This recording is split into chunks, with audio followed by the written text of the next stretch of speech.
You've been running for years, maybe decades. Something's a bit off. Your knees ache, your hip hurts, your times are off. But you haven't changed anything. Your workout, your running regime is the same as it always is. That's the actual problem. Today, I'm going to show you what you're doing wrong in your running program and how to fix it.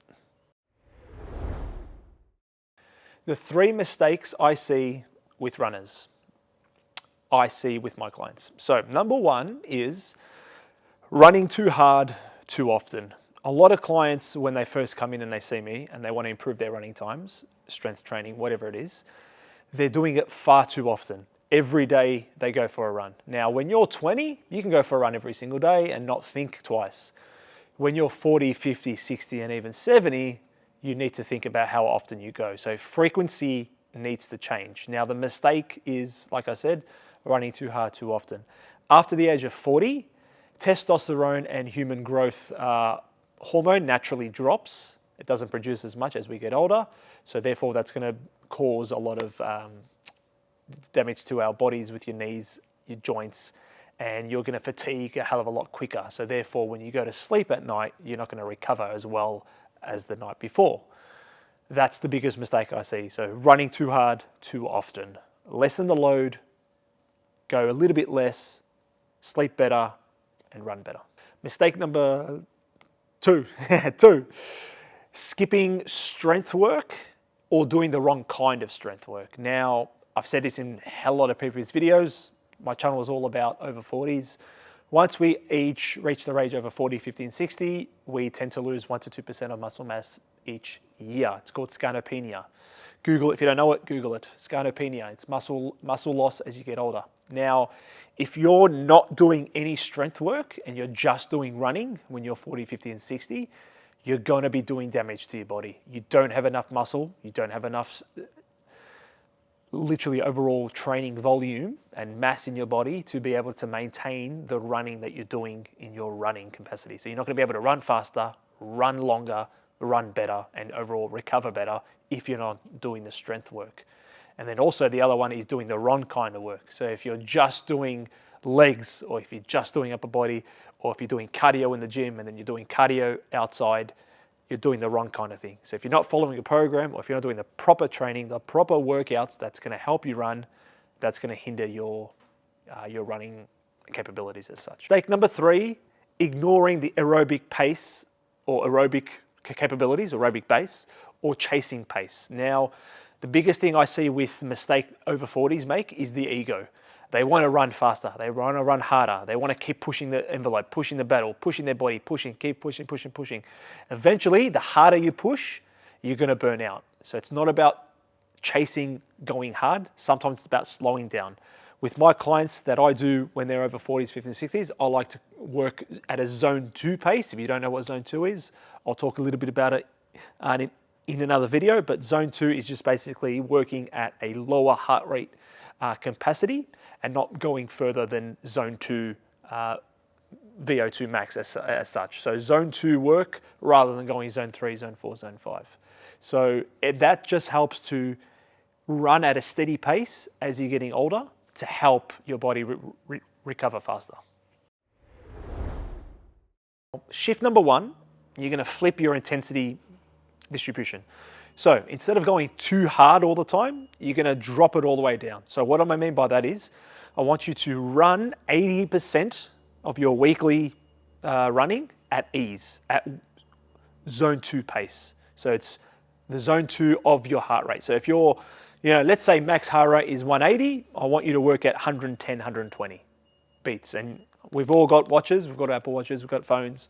You can easily know what zone 2 is. Zone 2, easiest way zone 2 that I explain to clients how it feels is if you're running or walking, you can still hold a conversation with someone as you're walking, running. That's zone 2 pace. That's what I want you to do. That's the number 1 thing you can do.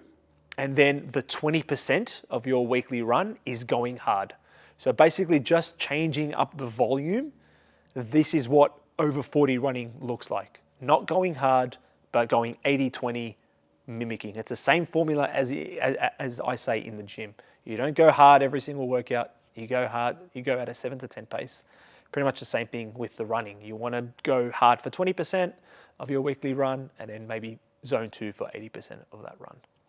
Shift number 2, I want you to add 2 strength workouts per week. Now, one workout will be an upper body workout, the next one will be a lower body workout, and I want you to just do strength work, but you're going to do running specific strength work. So with the legs, I want you to do walking lunges. I want you to do sled walks. I want you to do deadlifts, squats, all these things. That's going to mimic your running, but that's going to create exercise to build your legs, build your glutes, build your knees, build your hip strength, hip thrust, whatever you want to do, but keep it to about 30 minutes long. So not over 45 minutes, because that's probably doing too much to the body, especially if you're going to go out for a run afterwards. You want to keep it to about 30 to 40 minutes max, especially if you're just isolating legs and just isolating the upper body work. Shift number 3, take your recovery very seriously. What do I mean by that? It's not just going for a light jog. I want you to go for a nice walk, go to a yoga session, go to a Pilates session, maybe get a massage, go to a sauna, maybe an ice bath, all these little things that you can do, maybe a little bit of mobility work in the gym, just resistance bands, whatever you can do to recover properly in order to do the next workout and the next run. Shift number 4, this is my one that I've just added in because a lot of people don't talk about this. I want you to run on softer and uneven surfaces. What do I mean by that? Instead of running on concrete, I want you to, or asphalt, whatever you want to call it, I want you to go to the park, go to the ground, go to the field, go to the football field, go to the soccer field, run on grass. It's softer on your feet, softer on your joints, softer on your hips, softer on your knees. And that's going to lessen the load, lessen the impact on your joints. So you don't, when you get older, when you're 50, you're not going to get any pain. So that's just my personal one that I throw in. Not many people talk about it. It just overall keeps your fitness up, but it doesn't hurt your joints because, you know, you want to protect your joints, especially if you're going out for a run. You don't want to be going for a 40K run on concrete because recovering from that when you're 50, it's not going to be fun. First exercise to improve your running. Now this one is about glute strength, so legs. One of the best ones is a Romanian deadlift, single leg staggered stance, whatever you want to do. I like to do a staggered stance. It just sort of isolates the glutes a little bit more. So what I mean by that is you're going to hold 2 kettlebells, 1 foot forward, 1 foot back. You're going to go light on your toes. Now the thing with this is you're going to try and stick your bum out as much as you can, have your body falling over the weights, dropping the knees and coming back up. So just like so, just like a deadlift, come forward as much as you can, lean forward, lean down and come back up. Just like so. Change leg. I want you to do about 10 on each side and then split and then change legs. So just like so. This just really isolates your glutes and your hamstrings. One of the best exercises for glute strength to help you running. Exercise number 2, I will put this under the tendon umbrella. So you want to work the tendons and you want to help them, especially as you're running. Number 1 tendon exercise to help is your calves. Your calves take a battering when you're running. It's usually the first muscle that goes, usually the first muscle that cramps, usually the first muscle that gets injured. So the best thing for calves, easy as such, calf raises. So find the machine in the gym, slide your knees in here. Now the key for the thing is, a lot of people do this and they just sort of flick themselves like that and they think they're doing it. That's a no-no. So what you do is you want to lift it up and control the way down. Feel the stretch through your joints, Achilles and calf. That's the trick to this exercise. And then come back up. Squeeze as hard as you can. Go down, come back up, squeeze as hard as you can. You want to work the range. It's not about going up and down. This is going to help to fix your calves, to get them really stronger. So when you go for a run, they're not going to get either torn or cramp as much as they can. Exercise number 3, I'm going to call this hip stability. So for your running, you need hip stability. Number 1 exercise, lateral band walks. I've done it plenty of times. I've done it plenty of videos. Now, grab the band. Now, what you're going to do is You're going to squat down, you're going to stretch the band, and you're going to go probably 10 to 15 times out to the side. Once you get to the end, you're going to come back to the other side. So you're doing both sides. You're doing right arse cheek, left arse cheek. When you get to the end and you finish and you stop, your glutes are so on fire. They're on, they're ready to go. That's why I call this the hip stability, because this is, you're activating the glutes as much as you can before you go for a run. It's one of the best exercises to do before a leg workout, before a run, before a cycle, before a swim. Whatever you're doing, lateral band walks should be in your program. Number 4, exercise, glute activation. So I've categorized these exercises into names, which you'll see on the screen. Number 4, glute activation. One of my favorites, especially for runners over 40, hip thrusts. Grab the band, grab the pad, legs up. Now, simple movement, bringing your hips to the ceiling. That's exactly what I want you to do. So, up, squeeze your glutes, back down. Nice and controlled to really activate your glutes, hence the topic, glute activation. You're going to go 10 to 15 reps, 3 sets, and then drop down. Once you get to 10, you're going to stop.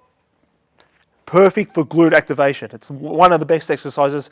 Lateral band walks with the hip thrust together is a game changer, especially if you're going out for a run.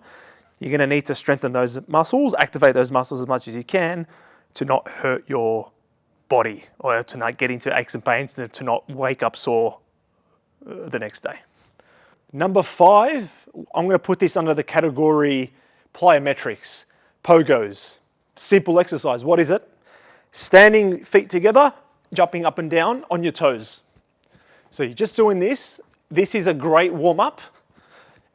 Hips, knees, ankles, Achilles take a lot of the brunt when you're running, especially after 40.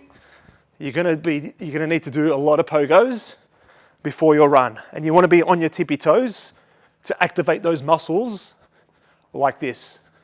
Perfect 2-minute drill before a run, just like so, just to really activate and fire and wire the muscles that I just spoke about. Last but not least, number 6, let's put this under the category core. Now, core is very important after the age of 40, especially if you're going to be a runner. So, one of my favorites is grab a ball, put it in between your knees. You're going to squeeze it as hard as you can with your knees. You're going to lean back, tabletop position, squeeze the ball, lower your feet towards the floor. Squeeze, squeeze, squeeze, come back up. You're going to do about 10 of these, 3 sets. Very nice, very slow and controlled. That's what it's all about. Nice, slow and controlled. Now, the reason for this and why I love doing this, targets the core, targets the abs. Also, when you're squeezing the ball, it also targets the pelvic area, the pelvic floor, which engages your transverse abdominis, which is the real core, which is what, when people say core, that's what you're actually talking about, not just the abs. You want to train everything that encompasses around the core, the hips, the glutes, the groins, everything else that encompasses your core, not just your abs. Those were the exercises, my favorite ones to do to increase your running capabilities and to have better times, overall feeling better. You know the drill by now. If you love that video, hit that like, hit that subscribe, and share the love.